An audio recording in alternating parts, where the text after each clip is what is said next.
মানুষ একটু ব্যতিক্রম, যা ইচ্ছা তাই খেতে পারে না, যেখানে ইচ্ছা সেখানে যেতে পারে না, যেখানে যা করা দরকার তাই করতে পারে না। মুখ আছে বলেই সব কথা সব জায়গায় বলাও যায় না। তাহলে এখানে পার্থক্যটা কোথায়?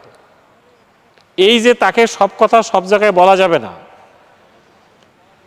যা ইচ্ছা তাই যে খাওয়া যাবে না, যেদিক দিয়ে ইচ্ছা সেদিক দিয়ে যে হাঁটা যাবে না, এইটার জন্য প্রয়োজন হচ্ছে শিক্ষা। একটা গরুর জন্য কোনো ইউনিভার্সিটি নাই, কোনো কলেজ নাই, মাদ্রাসা নাই, কিচ্ছু নাই। একটা ছাগলের জন্য গরু মানে এরকম কোনো শিক্ষা প্রতিষ্ঠান নাই, কারণ তার শেখানোর কিছু নাই। মানুষকে শিখতে হয়, না শিখলে সে অন্যের জমি দখল করবে, অন্যের বাড়ি দখল করবে, সে দুর্নীতি করবে, সে সন্ত্রাস করবে। শিক্ষার অভাবের কারণে মানুষ হয় না। আবার অনেক শিক্ষা আছে যে শিক্ষা দিয়েও মানুষ হওয়া যাচ্ছে না। আমাদের সমাজে যারা দুর্নীতি করে তারা কিন্তু শিক্ষিত লোকের সংখ্যাটাই বেশি।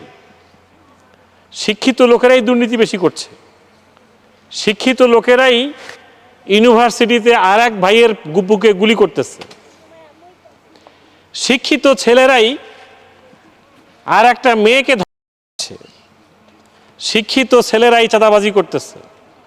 শিক্ষিত মানুষগুলো দুর্নীতি করতেছে। তার মানে আমরা যে শিক্ষাটা পাওয়ার কথা ছিল সেই শিক্ষাটা আমরা পাইনি। শিক্ষা লেখাপড়া করলেই যে শিক্ষিত হওয়া যায় না, শেখার জন্য যে একটা শিক্ষা লাগে, এই সুশিক্ষাটা আমরা নিতে পারি নাই। এই সুশিক্ষাটাই হচ্ছে আল্লাহর কোরআনের শিক্ষা। আপনি দেখেন, আল্লাহর কোরআন যারা পড়ে, আল্লাহর কোরআন যারা বোঝে, আল্লাহর কোরআনকে যারা মানে, এই সমস্ত লোকরা কিন্তু দুর্নীতি করার কথা না। বাংলাদেশে কয়জন মসজিদের ইমাম দুর্নীতি করে বলেন তো দেখি? কারণ এরা আল্লাহর কোরআন পড়ে, আল্লাহর কোরআন জানে, আল্লাহকে ভয় করে। এ কারণে ইমামরা দুর্নীতিবাজ হয় না। একেবারে যে হয় না দুই একজন, সেটা ভিন্ন কথা। কিন্তু আপনি যদি মানে দেখেন যে হাসপাতালে যারা গুলি খেয়ে অথবা অন্যের ছুরিতে আঘাত পেয়ে হাসপাতালে ভর্তি হয়েছে, এর মধ্যে আলেম ওলামা কতজন আছে? মসজিদের শিক্ষক কয়জন আছে? এগুলো সন্ত্রাসী, এগুলো মানুষ না। শিক্ষার নামে কুশিক্ষা নিয়ে অমানুষ হয়েছে, মানুষ হইতে পারে নাই। আপনি থানাগুলোতে যান, থানায় মামলা দেখেন, আমাদের কোর্ট কাছারিতে যান, যতগুলো মামলা আছে এই মামলাগুলো শিক্ষিত লোকের মামলা আছে, কিন্তু তারা সুশিক্ষায় শিক্ষিত না। এরা যদি সুশিক্ষায় শিক্ষিত হতো, কোরআনের শিক্ষায় শিক্ষিত হতো, তাহলে আদালতে এত মামলার মধ্যে আলেম ওলামার মামলা কতজন আছে? মসজিদের ইমামের মামলা কয়টা আছে? অথচ এখানে ম্যাক্সিমাম মামলাগুলো ওই সমস্ত তথাকথিত আধুনিক শিক্ষায় শিক্ষিত লোকদের জন্য, যারা শিক্ষা অর্জন করেছে, মানুষ হইতে পারে নাই। একইভাবে আপনি যদি কোনো ব্যাংকে যান, কোর্টে যান, আদালতে যান, হাসপাতালে যান, থানাগুলোতে যান, ডিসি অফিসে যান, যত দুর্নীতি দেখবেন, যত সন্ত্রাস দেখবেন, মারামারি দেখবেন, গণ্ডগোল দেখবেন, এখানে যারা শিক্ষিত তারা শিক্ষার নামে অমানুষ হয়েছে। হওয়ার কারণে এরা দুর্নীতি করেছে, এরা সন্ত্রাস করেছে, এরা মারামারি করেছে। এই কারণে এদের নামে হাজারো অসংখ্য ফাইল জমা হয়ে গেছে। কিন্তু আপনি যদি এই মুহূর্তে বাংলাদেশে 2026 সালের আজকের এই দিনে হিসাব করেন যে সুশিক্ষায় যারা শিক্ষিত, সুশিক্ষা বলতে আমি বলবো কোরআনের শিক্ষায় যারা শিক্ষিত, এই কোরআনের শিক্ষায় শিক্ষিত লোকেরা, তাদের নামে আপনি ওইরকম সাধারণ শিক্ষায় শিক্ষিত লোকদের মামলার মতো মামলা পাবেন না। তারা এরকম সন্ত্রাসীও না, তারা এরকম গডফাদার না, তারা এরকম মাস্তান না। তারা আল্লাহকে ভয় করে, আল্লাহকে ভয় করে আল্লাহর দেওয়া শিক্ষাটাকে কাজে লাগিয়ে তাদের জীবন পরিচালনা করে দেখেই এই লোকদের মধ্যে আপনি দুর্নীতিবাজ, সন্ত্রাসী, চাঁদাবাজি খুঁজে পাবেন না। তাহলে এই জায়গাতে এসে আজকে 2026 সালের এই দিনে আমাদের কি চিন্তা করা দরকার? যে আমরা এমন একটা শিক্ষিত জাতি হওয়া দরকার যে মানুষগুলো শিক্ষিত হবে আবার আল্লাহকে ভয় করবে। তার মানে আমাদেরকে এই দুনিয়াতে কে পাঠালো এটা যদি আমি না বুঝি, আমাকে দুনিয়াতে কোন শিক্ষায় শিক্ষিত হতে হবে এটা যদি আমি না বুঝি, তাহলে আমরা এই সমাজ চালাইতে পারবো না। এখানে মানুষের উপর আমাদের জুলুম হবে, মানুষ অমানুষ হয়ে যাবে। এটাই গত 50-60 বছরে এদেশে হয়েছে। কি বলেন, কথা ঠিক কিনা? এই গত 50-60 বছরে আপনি চিন্তা করে দেখেন, মাস্টার ডিগ্রি পাস, ইউনিভার্সিটি থেকে পাস, এরকম ছেলে মেয়েরা দুর্নীতি করে আমাদের দেশটাকে শেষ করে দিয়েছে। এই দেশে যদি দুর্নীতি না হতো, এই দেশ থেকে যদি টাকা পাচার না হইতো, এই দেশে যদি মানুষ মানুষ হইতে পারত, তাহলে আমরা অনেক আগেই অনেক বড় উন্নত দেশে পরিণত হতে পারতাম। এই কাজটা আমাদের হয় নাই। ইসলামী ব্যাংক মনে করে যে আমরা যদি ভালো মানুষ বানাতে পারি, ভালো একজন মা বানাতে পারি, একটি ভালো কিছু শিক্ষিত লোক তৈরি করতে পারি, তাহলে আমাদের দেশটা সুন্দর হবে। এই জন্য একজন দার্শনিক বলেছেন, তোমরা আমাকে একটা ভালো মা দাও, আমি তোমাদেরকে একটা ভালো জাতি দেব। আর মায়েরা হচ্ছে একটা ইউনিভার্সিটি, মা একটা শিক্ষা প্রতিষ্ঠান, মা একটা স্কুল, মা একটা কলেজ, মা একটা বিশ্ববিদ্যালয়।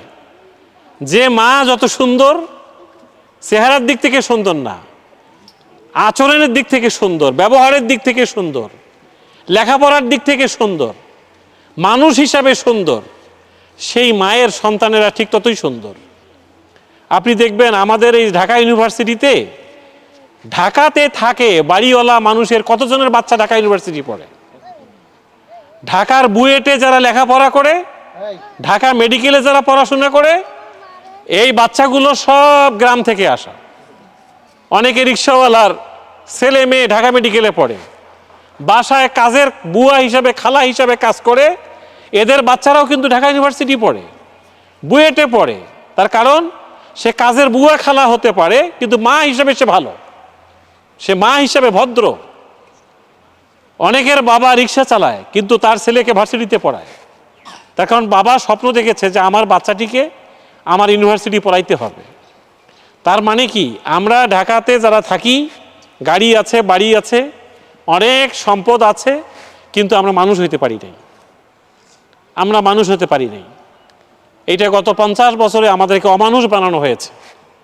আপনি দেখেন, গত 5 তারিখে 24 সালের 5ই আগস্ট বাংলাদেশে যে একটা পরিবর্তন হলো, দেশের যিনি 1 নম্বর ব্যক্তি প্রধানমন্ত্রী, তিনি দেশ থেকে পালিয়ে গেলেন। এটা কি কোনো ভালো মা হলে পালিয়ে যাওয়ার কথা? কি আপনারা কি বলেন? একজন ভালো মা কোনোদিন পালিয়ে যায়? কোনোদিন পালাতে পারে না। একজন ভদ্র মানুষ কখনো পালিয়ে যেতে পারে না। তাহলে একজন দেশের সর্বোচ্চ 1 নম্বর ব্যক্তি দেশ থেকে হারিয়ে গেল।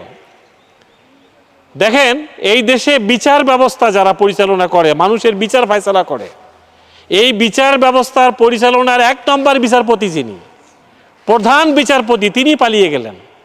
তার মানে তিনি বিচারপতি হলে কি হবে? মানুষ হইতে পারেন নাই। প্রধানমন্ত্রী হলে কি হবে? তিনি মানুষ হইতে পারেন নাই। এই দেশের 1 নম্বর মসজিদ যেটা, যে মসজিদের ইমাম সারা বাংলাদেশের সমস্ত মানুষকে হেদায়েত দেওয়ার কথা, হেদায়েতের কথা বলার কথা, সেই 1 নম্বর মসজিদ বাইতুল মোকাররমের খতিব পালিয়ে গেল। তার মানে কি, মসজিদের খতিব হওয়ার পরেও মানুষ হইতে পারে নাই। দেশের যেটা বিশ্ববিদ্যালয়, যে বিশ্ববিদ্যালয় থেকে বাচ্চারা মানুষ হয়ে বের হওয়ার কথা, সেই বিশ্ববিদ্যালয়ের ভাইস চ্যান্সেলর পালিয়ে গেলেন। কারণ তিনি একটা ইউনিভার্সিটির ভাইস চ্যান্সেলর হইতে পারেন, মানুষ হইতে পারেন নাই। তাহলে এইভাবে মন্ত্রী পালিয়ে গেল, এমপি পালিয়ে গেল, মসজিদের ইমাম পালিয়ে গেল। অর্থনীতির যে প্রধান সেক্টর ব্যাংক, যে ব্যাংক থেকে সারা দেশের সমস্ত ব্যাংক পরিচালিত হয়, সেই ব্যাংকের, বাংলাদেশ ব্যাংকের প্রধান গভর্নর তিনিও পালিয়ে গেলেন। দেশে আর থাকলোটা কি? কে থাকলো? যারা অর্থনীতির চাকা ঘুরায়, সেই অর্থনীতির চাকা ঘুরানো প্রধান গভর্নর পালিয়ে গেলেন। যিনি বিচার ব্যবস্থা পরিচালনা করেন, প্রধান বিচারপতি পালিয়ে গেলেন। যিনি দেশের প্রধানমন্ত্রী তিনি পালিয়ে গেলেন, সমস্ত এমপি পালিয়ে গেলেন, সমস্ত মেম্বার চেয়ারম্যান পালিয়ে গেল। তার মানেটা কি? আমরা এ দেশে পালিয়ে যায় কারা? যারা চোর, যারা ডাকাত, যারা দুর্নীতিবাজ, যারা সন্ত্রাসী, যারা আসামি, তারাই তো পালায়। ভালো মানুষরা কখনো পালায় না। ভালো মানুষগুলো নিজের গলায় নিজে ফাঁসির রশি ঝুলায় নেয়, তারপরেও পালায় না। তারা মনে করে এই দেশের জন্য জীবন গেলে যাক, আমরা এই দেশেই মরব, পালিয়ে যাব না। এই মেসেজটা আমাদেরকে কি দেয়? এই চিত্রটা আমাদেরকে কি বুঝায়? যে আমরা গত 50-100 বছরে এ দেশে মানুষ বানাতে পারিনি, ভালো মানুষ তৈরি করতে পারিনি। এটাই আমাদের ব্যর্থতা জাতি হিসাবে। আজকে আপনাদেরকে আমরা একটা বই দিয়ে এই কথাটা প্রমাণ করতে চাই যে আমরা আগামী দিনে এ দেশে ভালো মানুষ বানাতে চাই। ভালো মানুষ না হলে ভালো দেশ হবে না, ভালো মানুষ না হলে ভালো ব্যাংক হবে না, ভালো মানুষ না হলে ভালো পুলিশ হবে না, ভালো মানুষ না হলে ভালো প্রধানমন্ত্রী হবে না, ভালো মানুষ না হলে ভালো গভর্নর হবে না। কি কথা ঠিক না? মানুষ যদি ভালো হয় কোনো পুলিশ লাগে না, আর্মি লাগে না। সে একজনকে ভয় করে, তিনি হচ্ছেন আল্লাহ। কাকে ভয় করে সে? আল্লাহ। ভালো মানুষরা আল্লাহকে ভয় করে। আল্লাহকে যারা ভয় করে দুনিয়ার সবাই তাকে দেখে ভয় পায়, সবাই তাকে দেখে ভয় পায়। আর আল্লাহকে যারা ভয় করে না তাদের সবার ভয়ে তারা পালিয়ে যায়, তারা পালিয়ে যায়। তাহলে আজকের এই দিনে আসুন আমরা সবাই নিয়ত করি, আমরা তওবা করি যে মহান আল্লাহ আমাদেরকে দুনিয়ায় পাঠালেন, এই আল্লাহর যে শিক্ষাটা আমাদেরকে শিখতে বলেছেন, সেই শিক্ষায় যদি আমরা শিক্ষিত হইতে পারতাম, আমরা এই দেশ ছেড়ে পালিয়ে যেতাম না, আমরা এই দেশটাকে গঠন করতে পারতাম। সেই শিক্ষাটা হচ্ছে আল্লাহর কোরআন। ওই শিক্ষাটার নাম কি? আল্লাহর কোরআন। আল্লাহর কোরআন আমাদেরকে শিখতে হবে।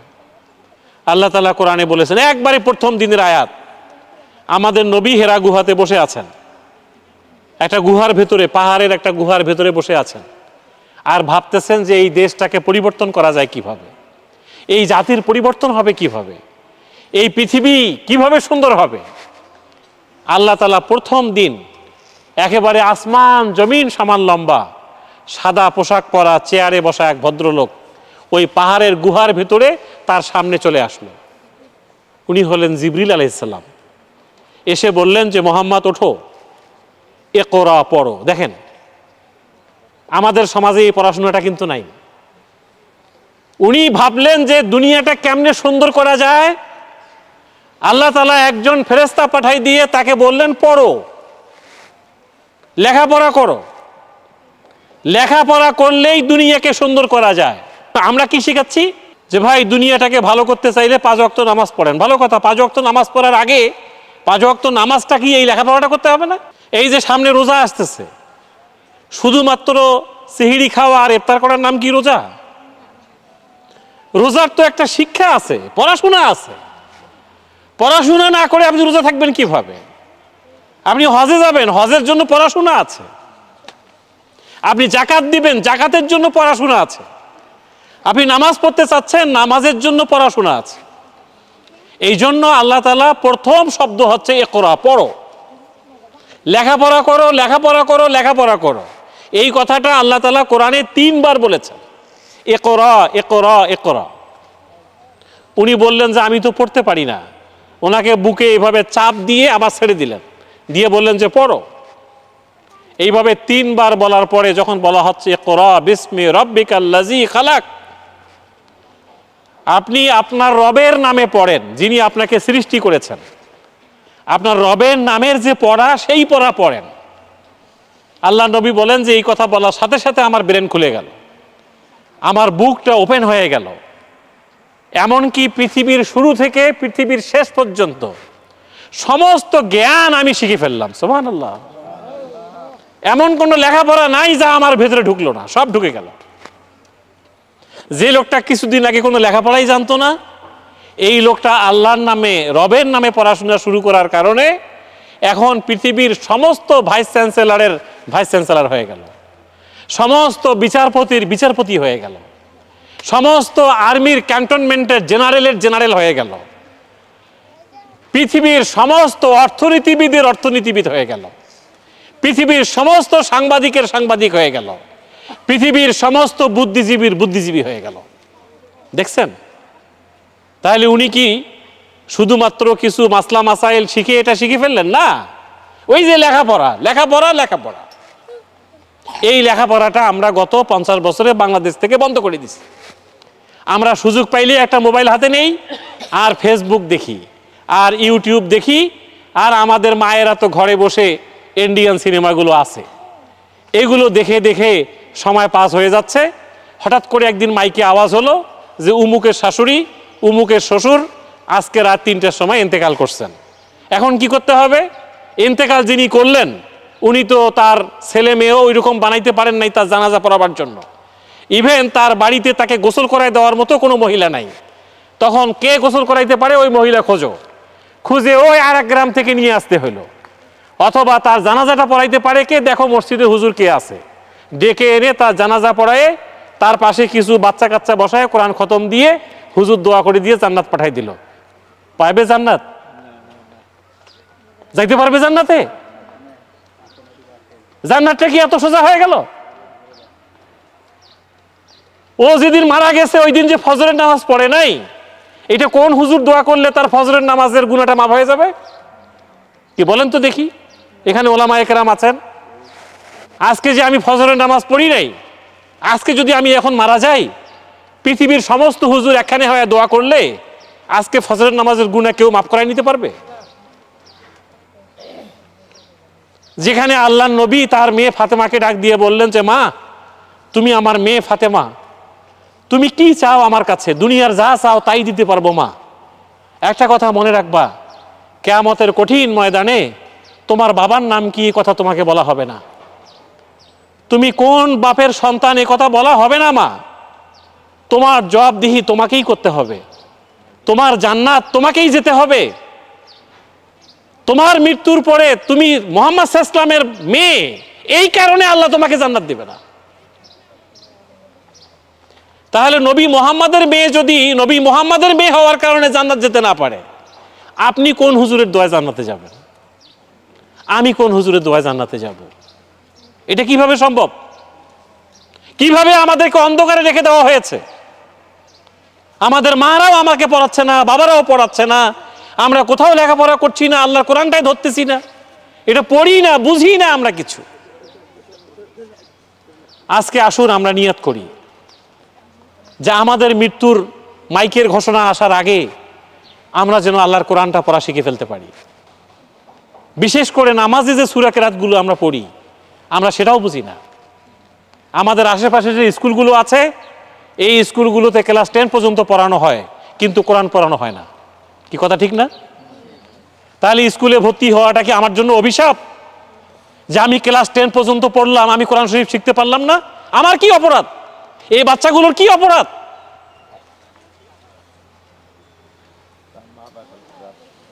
এখানে যে মাদ্রাসাগুলো আছে, এখানেও কোরআন শেখানো হচ্ছে না। কোরআন শরীফ পড়তে পারে হুজুররা, কিন্তু কোরআনের ব্যাখ্যা বোঝে না। কোরআনের ব্যাখ্যা বোঝানোর কোনো মাদ্রাসায় নেই বাংলাদেশে। আজব ব্যাপার, এটা আজব ব্যাপার। আমাদের দেশের সিলেবাস, এটা আমাদের দেওয়া সিলেবাস না, এটা আমরা আলেম ওলামারা এই সিলেবাস করে নাই। এই সিলেবাসটা বাইরের থেকে আসা। এগুলো ইহুদিরা খ্রিস্টানরা করে আমাদেরকে দিয়েছে। এটা ব্রিটিশের সিলেবাস। এই সিলেবাস পড়ে আমরা কলেজে পড়তেছি, ভার্সিটি পড়তেছি, কিন্তু বাপ মরে গেলে জানাজা পড়াইতে পারতেছি না, নিজের গরুটা নিজে কোরবানি করতে পারি না, মায়ের জানাজা পড়াইতে পারি না। আবার আমি দাওরা পাস করতেছি, ব্যাংকে বসাই দিলে ম্যানেজারি করতে পারি না।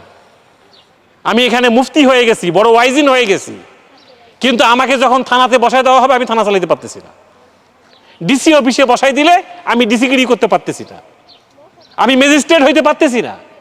তাহলে একদিকে আমার ম্যাজিস্ট্রেটও হওয়া দরকার, আর একদিকে মসজিদের ইমামও হওয়া দরকার।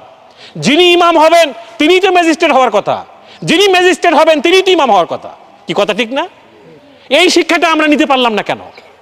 এ কোথায় আমাদের বাধাটা, কোথায় ভুলটা কোথায়? এইটা একজন মা হিসাবে, একজন বাবা হিসাবে আমাদেরকে বিষয়টা ভাবতে হবে। যে আমরা কোন ষড়যন্ত্রের মধ্যে পড়ে গেলাম, কোন খোলসের মধ্যে আমরা পড়ে গেলাম, কোথায় যেন আমাদেরকে ঢুকাই দেওয়া হয়েছে। আমরা ভাবতেছি যে কোরআন এটা কিছু না, এটা দিয়ে কিচ্ছু হবে না, এই হুজুরদের দিয়ে দুনিয়াতে কিচ্ছু হবে না। আবার হুজুররা মনে করতেছে যে এই মিস্টারদের দিয়ে দুনিয়াতে কিচ্ছু হবে না। এইভাবে দুইটা জাতি তৈরি করা হয়েছে আমাদের মধ্যে। আজকে আসুন আমরা নিয়াত করি সবাই, একজন এই যে আইওটি জাতীয় বিশ্ববিদ্যালয়, উন্মুক্ত বিশ্ববিদ্যালয়, এদের যারা শিক্ষকতা করে, যারা প্রফেসর, তারা মারা গেলে যে স্টাইলে দাফন কাফন হবে, এই মসজিদের যিনি ইমাম তিনি মারা গেলে একইভাবে দাফন কাফন হবে। কি কথা ঠিক না? নাকি আলাদা হবে কোনো দাফন হবে না? একইভাবে যদি দাফন কাফন হয়, একই প্রশ্নের উত্তর দিতে হবে। মান রব্বুকা ওয়া মা দীনুকা ওয়া মান নাবিয়ুকা, একই প্রশ্ন। ইউনিভার্সিটির ভাইস চ্যান্সেলরের জন্য ওই প্রশ্ন, আমার আপনার জন্য একই প্রশ্ন। তাহলে আমাকে কি ওইভাবে প্রস্তুতি নেওয়া দরকার না? আসেন আমরা আজকে নাম্বার 1 সিদ্ধান্ত নিই যে আমরা পড়াশোনা করব। কি করবেন সবাই ইনশাআল্লাহ? আপনারা পড়াশোনা শুরু করবেন। পড়াশোনার কোনো বয়স নেই, একবারে দোলনা থেকে কবর পর্যন্ত লেখাপড়া করা যায়। দোলনা থেকে, দোলনা বোঝেন তো?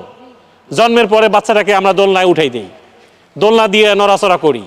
এই দোলনা থেকে শুরু করে আপনি ওইখানে ঘুম পাড়ানির গান শেখাচ্ছেন, মাসি পিসির কথা বলতেছেন, শরীয়তে অজগর বলতেছেন। আপনি বলেন শরীয়তে উজু, ও দেখবেন ভাঙ্গা ভাঙ্গা গলায় বলবে শরীয়তে উজু, উজু না হয়ে উদু বলবে। সে তো কথা বলা শিখতেছে কেবল। আপনি তখন তাকে শরীয়তে উজু শিখান, শরিয়াতে আপনি তাকে আজান শেখান, আম না শেখায় আজান শেখান। আপনি দীর্ঘইতে তাকে ঈদ শেখান, রসতে উট শেখান, মরুভূমি শেখান, রাসূল শেখান, আল্লাহ শেখান, জেহাদ শেখান, তাওহীদ শেখান, আখেরাত শেখান। শরিয়াতে যেমন আজান হয় আখেরাতেও হয়। কিন্তু আমরা কি খোকন খোকন ডাক পারি, হাট্টিমা টিম টিম। কি এটার মধ্যে কি আছে? এই শব্দটার অর্থটা কি? এটার কি মিনিং আছে? কোনো মিনিং ছাড়া আমাদেরকে দুনিয়া থেকে মানুষ আমাদেরকে শেষ করে দিল। আমরা কোনো এক ষড়যন্ত্রের মধ্যে পড়ে গেছি। আমরা বুঝতে পারতেছি না হাট্টিমা টিম টিম এই কথাগুলো বলে বলে জীবনটা শেষ করে দিল। আসুন আজকে আমরা আলিফ বা তা সা শিখি, আমরা শরিয়াতে ইসলামী যে শব্দগুলো আছে এগুলো শিখি। আমরা মুসলমান, আমাদের ইতিহাস আছে, আমাদের ঐতিহ্য আছে। আমরা এই পৃথিবীতে মুসলমানরা সবচেয়ে বড় বড় ইউনিভার্সিটি করেছে। এই মুসলমানের ছেলেমেয়েরা ইবনে সিনা এই মুসলমান। আমরা ডাক্তারি বিদ্যা বলেন, আমাদের যত ইঞ্জিনিয়ারিং বিদ্যা বলেন, সমস্ত বিদ্যায় মুসলমানদের অবদান আছে। আমরা সেই অবদান ভুলে গেছি। আজকে যদি রিক্সাওয়ালার ছেলে ঢাকা বিশ্ববিদ্যালয়ে পড়তে পারে, আপনার এই বাচ্চা অবশ্যই বুয়েটে পড়তে পারবে। এই বাচ্চা একদিন বিদেশে পড়াশোনা করতে পারবে। আপনি তাকে ছোটবেলায় তার মধ্যে কোরআন ঢুকায় দেন, ইসলাম ঢুকায় দেন, আল্লাহকে ঢুকায় দেন, রাসূলকে ঢুকায় দেন, সাহাবায়ে কেরামকে ঢুকায় দেন। এটা আপনার আমার ব্রেনে ঢুকাইতে হবে। যে দোয়াগুলো আমরা পড়ি, এই দোয়াগুলো আরবি দিয়ে শুধু পড়লে হবে না, এটার বাংলা অর্থ জানতে হবে। রব্বানা যালামনা আনফুসানা ওয়া ইল্লাম তাগফির লানা ওয়া তারহামনা লানাকুনান্না মিনাল খাসিরিন। এটার অর্থটা কি? রব্বানা আতিনা ফিদ দুনিয়া হাসানা ওয়া ফিল আখিরাতি হাসানা ওয়া কিনা আযাবান্নার অর্থটা কি? আমরা সুবহানাল্লাহ পড়ি, সুবহানাল্লাহর অর্থটা কি? সুবহানাল্লাহি ওয়া বিহামদিহি সুবহানাল্লাহিল আযীম এর অর্থ কি আমরা জানি না। আয়াতুল কুরসির অর্থ বুঝি না, দরুদ শরীফের অর্থ বুঝি না, দোয়া কুনুতের অর্থ বুঝি না। আলহামদু সূরা থেকে সূরা ফিল পর্যন্ত 10টা সূরা, এটার অর্থগুলো আমরা জানি না। কি মানুষ হইলাম আমরা? এ কি ধরনের জাতি তৈরি হচ্ছে এটা? আসেন আমরা এই সূরাগুলোর বাংলা আমার ভাষায় আমি বুঝার চেষ্টা করি, আমার মতো করে আমি আল্লাহর কোরআনকে বুঝার চেষ্টা করি। এটা না হলে মানুষ হওয়া যাবে না, এ না হলে মানুষ হওয়া যাবে না। আপনার মৃত্যুর পরে দুনিয়াতে তো কোনো কল্যাণই হবে না। আপনার মৃত্যুর পরে পৃথিবীর সমস্ত উলামায়ে কেরাম দোয়া করলে আপনার কিচ্ছু হবে না, কিচ্ছু হবে না। তাহলে আজকে আমরা নিয়ত করতে পারি লেখাপড়া করবো আমরা সবাই, নিজেও পড়বো, বাচ্চাদেরকে পড়াবেন, নিজেও পড়বেন, বাচ্চাদেরকেও পড়াবেন, কাছে নিয়ে বসবেন, পড়াবেন। খুবই গুরুত্বপূর্ণ একটা কাজ। মা একটা বিশ্ববিদ্যালয়, মা যদি বাচ্চাকে পড়ানোর সিদ্ধান্ত নিতে পারে, ওই পরিবারে কোনোদিন ঝগড়াই হবে না। কারণ ও তো জানতেছে আমি নিজেও পড়াশোনা জানি না, বাচ্চাটাকে আমার মানুষ করতে হবে। স্বামীর সঙ্গে ঝগড়া করার সময় কোথায়? যে লেখাপড়া করার সিদ্ধান্ত নিবে সেই পরিবারে ঝগড়া হইতে পারে না। শুধুমাত্র লেখাপড়ার কথা বাদ দেওয়ার কারণে তখন শুরু হয় আমি কি পেলাম আর কি পেলাম না, অন্যের সংসারে এই আছে এই আছে, আমার সংসারে তো কিচ্ছু নাই। এই যে শুরু হয়ে গেল ঝগড়া। এই ঝগড়া থেকে আপনার বাচ্চা লেখাপড়া না শিখে আপনার সমস্ত ঝগড়া সে মুখস্থ করে ফেলছে। আপনি কাকে কিভাবে গালিগালাজ করছেন, কারে ধমক দিচ্ছেন, আপনার স্বামীর সাথে আপনি কি ধমক গালিগালাজ করছেন, ও সব মুখস্থ। তাহলে এই গালিগালাজ ধমক ঝগড়া না করে আপনি যদি দোয়া কালাম পড়তেন, নিজের স্বামীকে আপনি মাথায় পানি দিয়ে এই শীতের সময় ফজরের নামাজের জন্য উঠাই দিতেন, মসজিদে পাঠাই দিতেন, বাচ্চাটাকে সহ পাঠাই দিতেন, তাহলে বাচ্চাটা ঝগড়া মুখস্থ না করে নামাজ মুখস্থ করত, দোয়া মুখস্থ করত। তাহলে 1 নম্বর আমি বললাম আমাদের লেখাপড়া করতে হবে। লেখাপড়াটা কি? কোরআন শরীফ পড়তে হবে, নিজের বাংলা ভাষায় কোরআনকে বুঝতে হবে, কোরআনের একটা সমাজ, কোরআনের একটা সিনারি আপনাকে দেখার চিন্তা করতে হবে। আর 2 নম্বর আমি বললাম নিজের পরিবারের মধ্যে ঝগড়াঝাটি বন্ধ হয়ে যাবে যদি আপনি লেখাপড়া শুরু করেন, দোয়া কালাম মুখস্থ করা শুরু করেন। নাম্বার 3 আমি বলবো একে অপরকে সালাম দিতে হবে। কি করব আমরা? সালাম দেব। তোমরা একজন সালাম দাও তো, কিভাবে সালাম দেয়? আসসালামু আলাইকুম। আসসালামু আলাইকুম মানে কি? আপনাদের ওপর শান্তি নিরাপত্তা বর্ষিত হোক। দেখেন এই সমাজে শান্তিও নাই, নিরাপত্তাও নাই। শান্তি এবং নিরাপত্তার বৈশিষ্ট্য হচ্ছে সালাম। আমি যখনই কাউকে বলবো আসসালামু আলাইকুম, তার মানে আমি তার বুকে পিস্তল ধরবো না, সে আমার কাছে নিরাপদ। আমি তার কাছে 2 টাকা চাঁদা চাবো না, সে আমার বন্ধু মানুষ, আমি দুইজনের মধ্যে শান্তি চাই। এই সালাম আমাদের সমাজ থেকে হারিয়ে গেছে। তাহলে সালামের প্রচলন করতে হবে। সালাম মানে শান্তি এবং নিরাপত্তা। শান্তি এবং নিরাপত্তার জন্য সালাম দিতে হবে। আল্লাহ রাসূল বলছে ব্যাপকভাবে সালাম দাও, ছোট হোক বড় হোক সবাইকে সালাম দাও। স্বামী স্ত্রীকে সালাম দিবে, স্ত্রী স্বামীকে সালাম দিবে, ভাই বোন সবাইকে সালাম দিবে। সালাম দেওয়ার মানেই সমাজে সবাই সবার কাছে নিরাপদ। তাহলে এখানে চাঁদাবাজি হয় কোত্থেকে, দুর্নীতি হয় কোত্থেকে, মারামারি আসে কোত্থেকে? সালামটা আমরা এখনো বুঝি নাই। 3 নম্বর আমি বলেছি পরিবারে ঝগড়াঝাটি বন্ধ করতে হবে। পরিবারে ঝগড়া মানেই আপনার বাচ্চা লেখাপড়ার পরিবর্তে ঝগড়া মুখস্থ করতেছে। কথা ঠিক না? আপনি দেখবেন হঠাৎ আপনার মনে হবে কিরে আমার এই ছোট দুধের বাচ্চা ও কোত্থেকে এগুলো কথা শিখলো। আপনিও খেয়াল করতে পারেন নাই যে কোন ফাঁকে এই কথাগুলো কাকে যেন বলছিলেন, অথবা রিক্সাওয়ালার সঙ্গে ঝগড়া করছেন ভাড়া নিয়ে, ওইটা বাচ্চা মুখস্থ করে ফেলছে। এই জন্য কোথাও আমাদের ঝগড়া, উচ্চ স্বরে কথা বলা, এগুলো বন্ধ করতে হবে। আমি গত মিটিংয়ে এসে বলছিলাম বংশ তুলে গালিগালাজ করা যাবে না। আমাদের সমাজে বংশ তুলে গালিগালাজ করা একটা অভ্যাস আছে আমাদের। বংশকে, আপনার আমার সবার বংশ আদম আলাইহিস সালাম। আমরা আদম আলাইহিস সালাম থেকে দুনিয়াতে এখানে আসছি। আমাদের বংশ তো আদম, আমরা মা হাওয়ার সন্তান। আমাদের আবার বংশ নিয়ে গালিগালাজ করার কি আছে? চাওয়া পাওয়ার কিচ্ছু নাই। আপনার ভাগ্যে রিজিকে যা আছে এটাই আপনি পাবেন, চেষ্টা করে যাবেন, আল্লাহ আপনাকে দিয়ে দিবে। শুধুমাত্র বংশ তুলে সংসারে অশান্তি সৃষ্টি করে কোনো লাভ নাই। যদি এই বাচ্চাগুলোকে, বাবুগুলোকে মানুষ বানাতে চান, আজকে থেকে আল্লাহর ওয়াস্তে পরিবারের ঝগড়াঝাটি বন্ধ করে দিবেন। কি দেব তো ইনশাআল্লাহ, ভাইয়েরাও দেব, বোনেরাও দেব, বন্ধ করে দিতে হবে। আর সালাম সালাম সালাম, আল্লাহ নবী বলছে ব্যাপকভাবে সালাম দাও।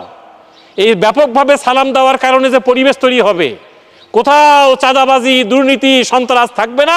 ওই পরিবারের, ওই সমাজের যারা একে অপরকে সালাম দিত এরা সবাই জান্নাত চলে যাবে। আল্লাহর রাসূলের কথা এটা। ফাদা খালাল জান্নাত, জান্নাতে প্রবেশ করে। এটা আমরা করব, লেখাপড়া করব, বাচ্চাগুলোকে নিয়ে দোয়া কালামগুলো মুখস্থ করব, ইনশাআল্লাহ করব তো। সর্বশেষ একটা কথা বলি, আগামী ফেব্রুয়ারি মাসের 12 তারিখ বাংলাদেশে একটা পরিবর্তন হইতে যাচ্ছে, জানেন তো সবাই? আপনারা সবাই এই এলাকার মানুষ না? আগামী ফেব্রুয়ারি মাসের 12 তারিখ, এই যে এতক্ষণ আমি সমস্যাগুলো বললাম যে আমরা লেখাপড়া শিখি নাই, মানুষ হই নাই, এইটা গত 50 বছরে আমরা হইতে পারি নাই। আগামী 12 তারিখ একটা নতুন পরিবেশ হওয়ার একটা, যেটা বাংলাদেশ সরকার বলতেছে যে দেশের চাবিকাঠি এখন আপনার হাতে। আপনি কি এই দেশটা সংস্কার চান নাকি চান না? কি আমরা সংস্কার চাই না? আমরা এরকম কুশিক্ষায় শিক্ষিত, কুশিক্ষা, যে ইউনিভার্সিটি পড়ে এসে বাপের জানাজা পড়াইতে পারে না, আমরা কি এরকম শিক্ষা চাই? না, আমরা ওই রকম শিক্ষা চাই যে শিক্ষায় আমার ছেলে ভার্সিটি পড়ে এসে আমার জানাজাও পড়াইতে পারবে, আবার ইউনিভার্সিটির প্রফেসরগিরিও করতে পারবে। কি কথা ঠিক না? আমরা ওই শিক্ষায় শিক্ষিত হতে চাই। সেই শিক্ষায় শিক্ষিত হতে চাইলে আগামী 12 তারিখ আপনাকে হায়ের পক্ষে থাকতে হবে। কি হা না ভোট আছে জানেন তো এটা? হ্যাঁ, আগামী 12 তারিখে আপনারা হায়ের পক্ষে রায় দিবেন। বলবেন যে আমরা সংস্কার চাই, আমরা ভালো একটা সমাজ চাই, আমরা ভালো একটা পরিবেশ চাই, আমরা ভালো একটা বাংলাদেশ দেখতে চাই। আর কি সত্য যেটা, ন্যায় যেটা, ইনসাফ যেটা, সেটার পক্ষে আপনারা থাকবেন। আমরা যে বললাম যে আমরা প্রত্যেকটা বাচ্চাকে কোরআনের শিক্ষায় শিক্ষিত করতে চাই, তাহলে আমার বাচ্চারা যদি দেশের বাইরেও লেখাপড়া করে, আর যদি সে কোরআনের শিক্ষায় শিক্ষিত হয়, এটা আমার জন্য ভালো, দেশের জন্য ভালো, জাতির জন্য ভালো হবে। তাহলে আমরা কি আগামী 12 তারিখ ফেব্রুয়ারিতে হায়ের পক্ষে থাকবো ইনশাল্লাহ?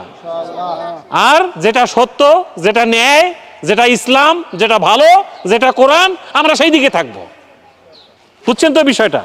আল্লাহ তাআলা আমাদেরকে একটি চাঁদাবাজ মুক্ত, সন্ত্রাস মুক্ত, একটা দুর্নীতি মুক্ত, একটি সুখী, সমৃদ্ধশালী, ন্যায় ইনসাফের একটা বাংলাদেশ আগামী 12 তারিখে দেখার জন্য আমাদেরকে সেই দিকে রায় দেওয়ার তৌফিক দান করুক। আমরা যেন ভালো লেখাপড়া করতে পারি, ভালো মানুষ হতে পারি, ভালো একটা বাংলাদেশ দেখতে পারি, আমাদের এই বাচ্চাগুলোকে যেন আগামী দিনে মানুষের মতো মানুষ দেখতে পারি। আল্লাহ আমাদেরকে সে তৌফিক দান করুন। আমা তৌফিক ইল্লা বিল্লাহ। আসসালামু আলাইকুম রহমতুল্লাহ।